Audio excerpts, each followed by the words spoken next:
Саламатсыздар ма, балалар? Бүгін бізде қандай сабақ? Жарайсың, математика сабағы, я? Біздің бүгін математика сабағымыз. Бастаймыз сабағымызды бастамас бұрын барлық ойымызды, көңіліміздің бәрін сабаққа аудару үшін бір шумақ өлеңмен бастайық. Су деген тіршіліктің қаны есте, су деген табиғаттың жаны есте, су жоқ жерде өмір жоқ болатынға, көмір суға жүрді сәніміз есте. Жарайсыңдар балалар. Міне біздің сабағымызды бүгін су өлеңмен бастадық. Енді сабағымызды бастамас бұрын үй жұмысын еске түсіріп ал. Өткен сабақта бізге үй жұмысы қай тапсырма берілді үй жұмысында? Нешінші мысал еді? Мысал салыстыру еді. Біз өрнектердің екі жағын салыстырады. Енді ол балалар сол үй жұмысын пысықтау үшін ұжымдық жұмыс, яғни дұрыс па бұрыс па әдіс арқылы біз үй жұмысын бастаймыз. Енді тексерейік. Тақтада берілген сол бойынша біз өрнектердің екі жағын салыстырамыз. Ал бірінші кім дайын үй жұмысына? Айша келе ғой. Дәптерлеріңе шығарғанмен қарап отырып, тексеріп дұрыстығын тексереміз. Ал екі жағын салыстырамыз. Дұрыс па балалар? Тексерейікші. Әділет дұрыс па, дұрыс емес па?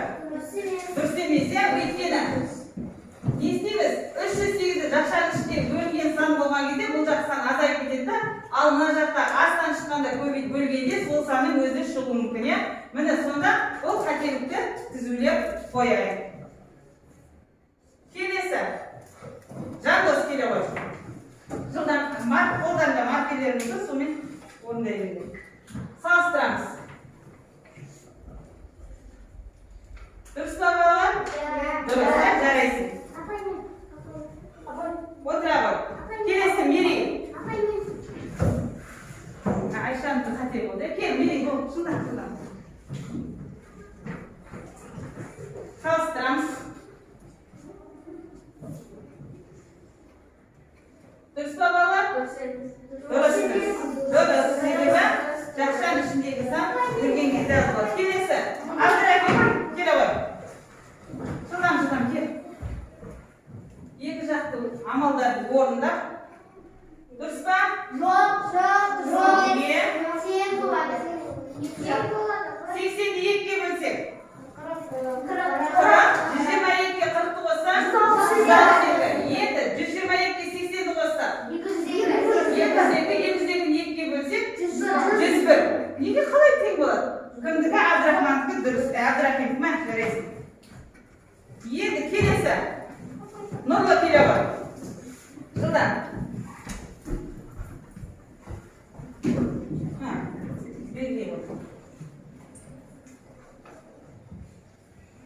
Дұрыс па балалар? Көрсетші. Шын айтамыз. Дұрыс па? Дұрыс емес. Қате бар, я? Кім? Аяуын тексере ғой. Тең болмайды. Бірінші бөлімі бар. Бөлімдегі азайды қосасың. Мына жауы тең болады. Жарайсың, отыра ғой. Келесі. Яқта сымбат келе ғой. Барлық тапсырмашы. Жылдан кел сымбат. Соңғысын тексере ғой. Орындай ғой. Дұрыс па балалар? Дұрыс, я? Жарайсың, отыра ғой. Сымбат. Үй жұмысына бағалауларымыз. Ал үй жұмысын тексеріп болсақ, балалар біз бүгінгі жаңа сабағымызды бастаймыз. Бүгінгі біздің жаңа сабағымыздың тақырыбы 104 көбейтілген 416 бөлінген 4 түріндегі жазбаша көбейту және бөлу сабағы.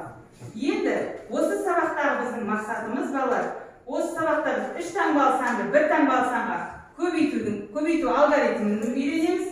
3 таңбалы санды 1 таңбалы санға бөлу алгоритмін үйренетін боламыз.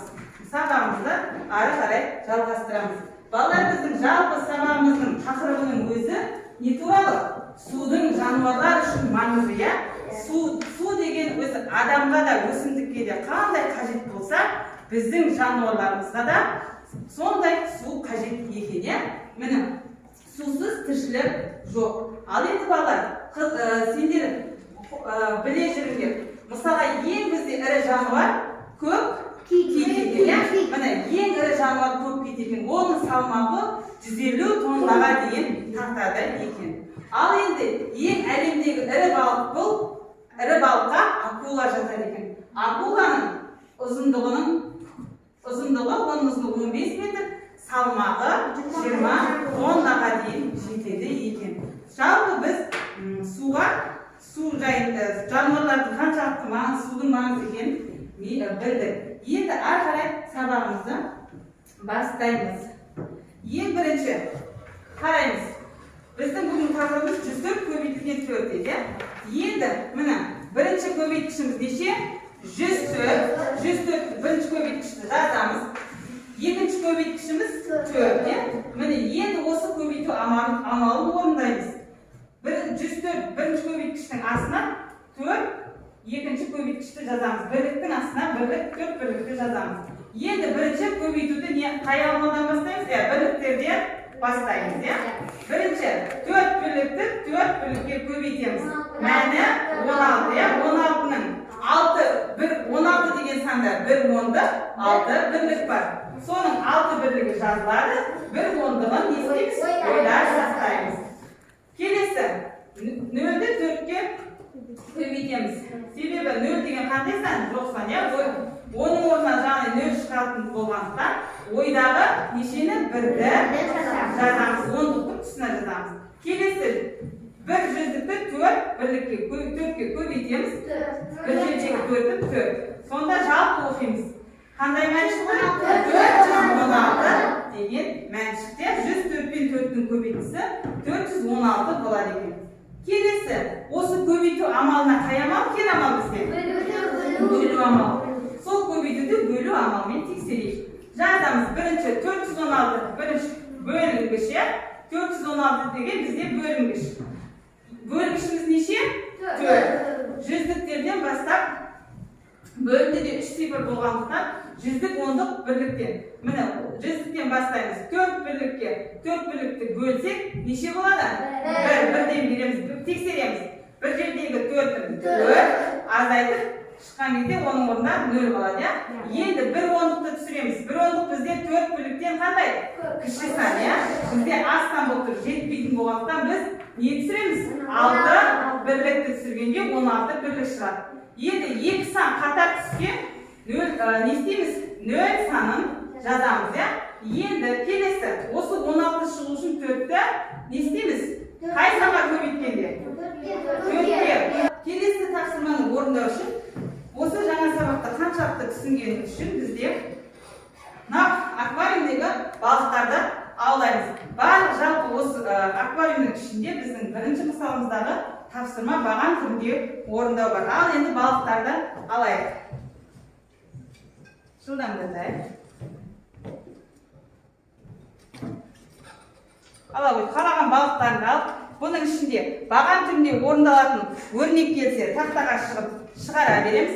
Ал тапсырмалар келсе, оған дайын отырамыз. Барлығымыз жауап береміз.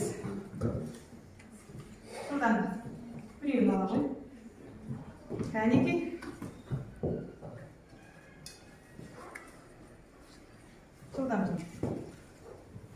Сабаққа тапсырмаға дайын. Кімге баған түрінде орындау келді? Не істейміз? Сол тақтаға шығып, баған түрінде орындау бар екен. Ал тақтаға шыға береміз. Аяу, бар ма сенде? Кім? Алдияр, келе ғой. Тақтаға баған түрінде орындау өрнек болатын болса, тақтаға балықтың алып шықпады да, білесің ба? Математика деген. Ал сұраққа қалған оқушы сұраққа жауап бере береміз. Дұрыстап, бірліктің астына. Жарайсың. Келесі. Дайынсың ба? 12 көбейтілген 5-ке көбейтілгеннің мәні 60-ға тең. Жарайсың, дұрыс. Келесі. Гаухар, тапсырма бар ма? Айтамыз. Кім? Дайынсың ба? Әділет дайындалды. Кім дайын? Айтамыз. Келесі. 6 мен 7-nin көбейтіндісінің мәні тең 42. Жарайсың, дұрыс сенікі. 9-ның бөлінісінің мәні 5. Жарайсың, дұрыс. Кімде бар? Менде тапсырма бар. Тапсырма. Кәдіміз, айта ғой. Бұны баған түрінде орындаймыз. Тақтаға алып шық, балығын алып шық. Айта ғой. Баған түрінде орындау. Тақтаға шығамыз. Мәні. Неше болды?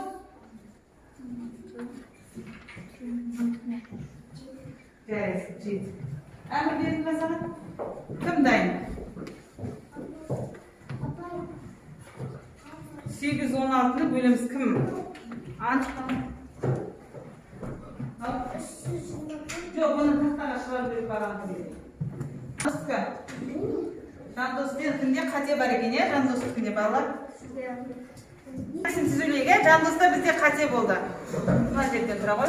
8-ге 8 бірлікке бірден бердік, дұрыс 8. Енді бізде бір ондықты түсіргенде, бізге 8-ге жете ма? Жетпейді, я? Сосын не түсіреміз? 6 бірлікті түсіреміз. 2 сан қатар түсіне не істейтін едік? Я, бөліндінің мәніне, дұрыс 0 жазасыз. Осы қателік болды. Сен енді 16 шығу үшін 8-де неше рет көбейтесің? 16 дұрыс. Түсіндің ба жандос? Міне. Дұрыс. Енді балалар бұл тапсырмада кім балыққа дұрыс жауап берсе, сол балықты өздеріне бағалау ретінде алып қалады деді, иә? Енді кім? Байжігіт, тақтаға баған түрінде орындай ғой. Бөлу көбейтуді бүгінгі жаңа сабағымыз бойынша меңгердік, иә? Енді келесі тапсырма балалар бізде жеке жұмыс, галереяда ой шарлау дейді. Біздің алдымызда кеспе қағаз берілген, сол жерде берілген теңдеулер бар. Нені түсініп алайық.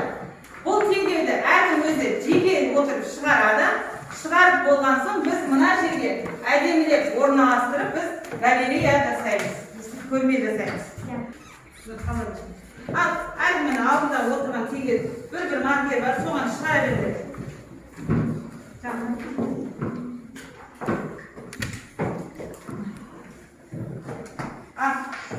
Әркім орында отырып, жеке жұмыс өздерін теңдеуді шығара береді.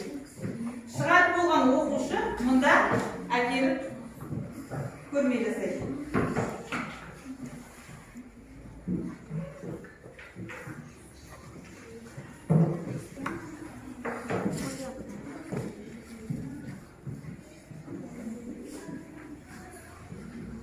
Асықпай болсаң не керек? Мен қарай бер. Қайсысы сенкі? Тексеріп ма? Тексеріп кім кетпейді? Ағай, жақындады, арасын жақындады. Әдемілеп тұрсын арасын. 494 дұрыс. Айша, ма? 60 дұрыс. Дастан.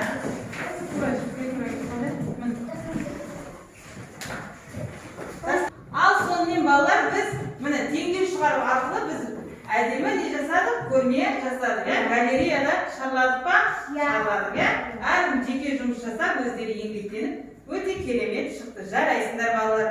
Ал енді келесі тапсырмамыз. Бізде балалар ұжымдық жұмыс және таңдау әдісі деп айтылады. Бұл ұжымдық жұмыста бізде тақтада қазір есеп беріледі. Сол есеп бойынша екі тақтаға екі есеп беріледі. Сол есептің мына жерден шыққан оқушының бұл есептің шарты, сұрағы, жауабы бәрі не істейді? Араласып тұрады. Сол есепке лайықты шартты, лайықты сұрағын оқи отырып біз не істейміз? Мына жаққа есептерді құрастырамыз. Енді бірінші бізде есеп.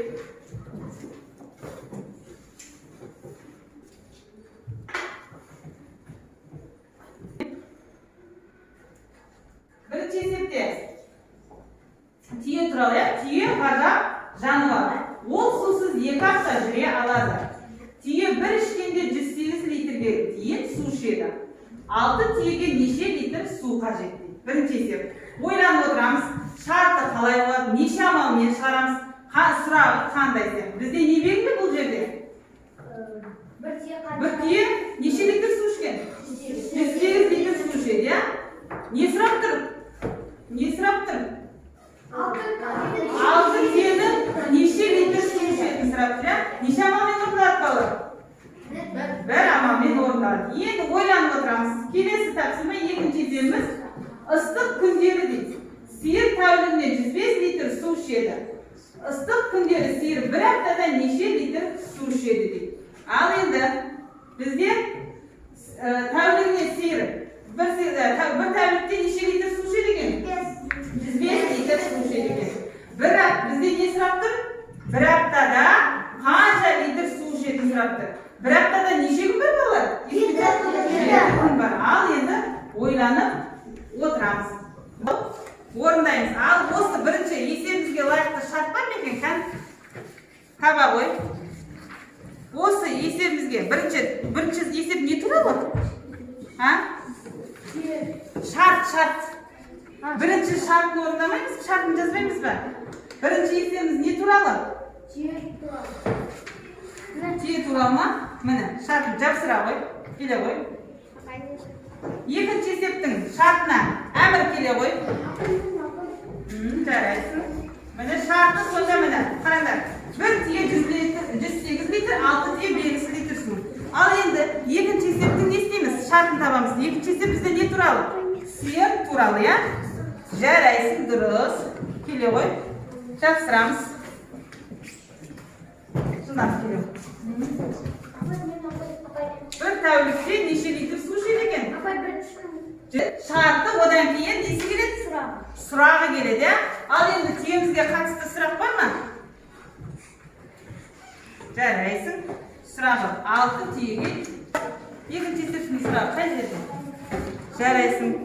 Topshira qo'y.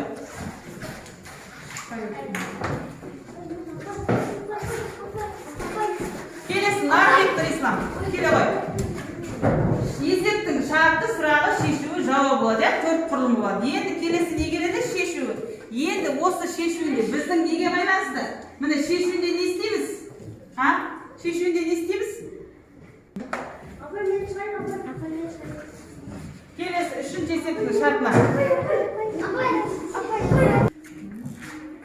Hadi mi? Sho'g'al. Eng so'nggi javob. Ayşe geliyor. Sigir bir hafta 6 tiyaga altı 648 litr suv kerak. Javob. Kelesi. Ayşe geliyor.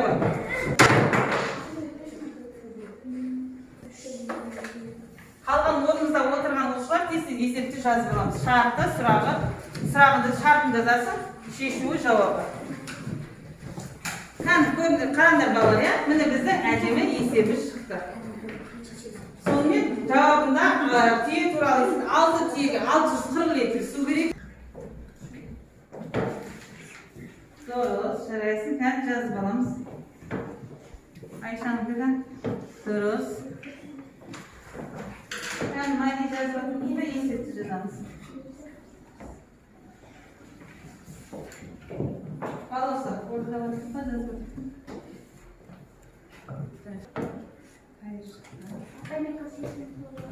Bayjikkan, durust, jaraysin. Dastan chiqdi. Ayşe'la beramiz. Bizde жаңа o'siz bugungi sabaqda qo'rtuv esebinde bizde o'rmekchi to'ri deydi. Bizde taxtada o'rmekchi to'r berilgan ya. Bu o'rmekchi qanday jadid degan qo'yibdi edi? Ha? Ko'meli, qo'zi, turli jadid. Endi o'sha o'rmekchining to'rina tusib qolayin deb turgan o'rmekchilar, dandiklarni qutqarish uchun biz turli tavsimalarni o'rnay o'tirib sabog'imizni bekitamiz ya.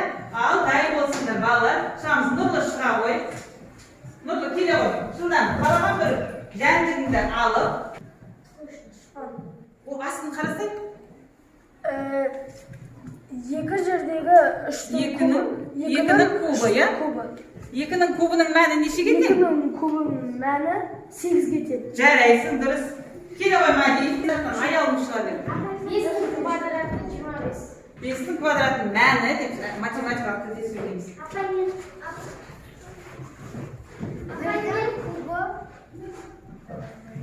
Бірдің кубы. Дұрыс, жарайсың. Келесі. Қасында. Жауапты айтқан кезде дауыстарын қатты шығармайтындар.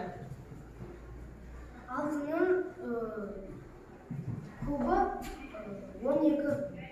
Дұрыс. Алтының кубы деген 6 сан неше рет көбейту өз-өзіне? 3 рет көбейту, иә? Ал алтының кубы. 6 жетегі алтын неше? 36-ны 6-ға көбейтсек? 216. Неше? 216. Жарайсың, 216. Отыра қой. Жүрістар, жарайсың. Бәрін шығасың. Бәріңе жетеді. Жоғарыдағына қарай бер. 2-ның кубы. 2-ның кубы деген өз-өзіне көбейту, ә? 2 жетегі 2 неше? 4, 4-ті 2-ге көбейтсек? Бері, жылдан, жоғары жақтан қарай беріңіз. Ойларым жоқ деген айтам, иә? 5-дің кубы 125. Кім бай?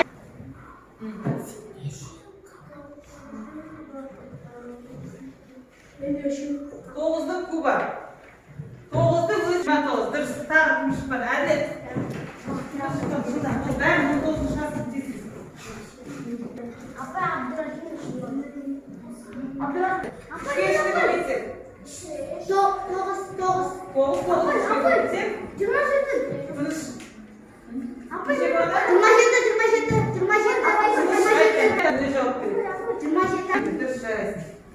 Келесі.